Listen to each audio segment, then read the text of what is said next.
Hello વિદ્યાર્થી મિત્રો, મારું નામ છે સોના મહેતા. મહેતા ટ્યુશન ક્લાસીસમાં આપનું સ્વાગત છે.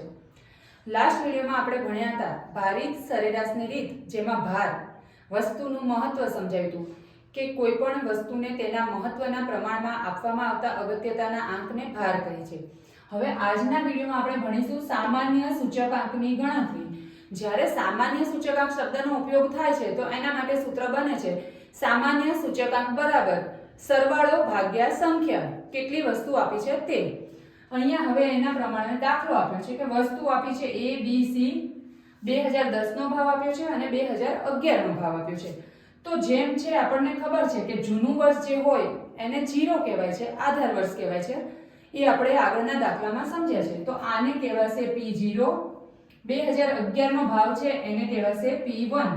આ બંનેના વર્ષમાં તો 2010 એ જૂનું વર્ષ છે, જૂના વર્ષનો ભાવ એટલે આધાર વર્ષનો ભાવ જેને કહેવાય P0. 2011 નવું વર્ષ કહેવાય, ચાલુ વર્ષ કહેવાય, એના ભાવને P1 કહેવાય.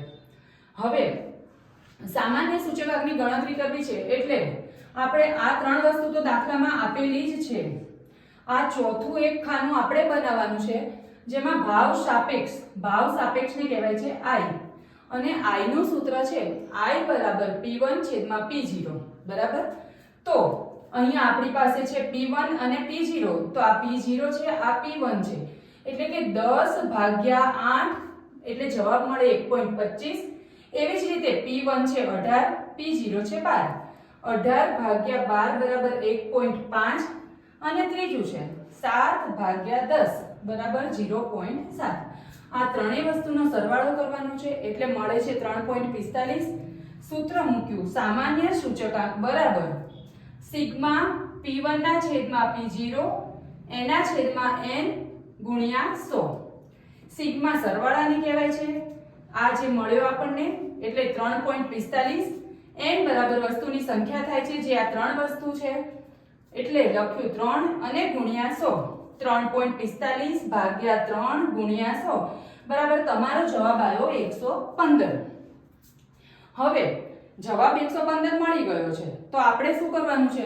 તો લખવાનું છે કે આધાર વર્ષની સરખામણીમાં ચાલુ વર્ષમાં થતો વધારો. તો બરાબર 115 માઈનસ 100 બરાબર 15% નો વધારો. અથવા તો આપણે બીજી રીતે લખી શકીએ કે 2010 ની સરખામણીમાં 2011 માં થતો ભાવ વધારો. 115 માઈનસ 100 બરાબર 15% વધારો. તો આ આપણે ભણ્યા સામાન્ય સૂચકાંકની ગણતરી.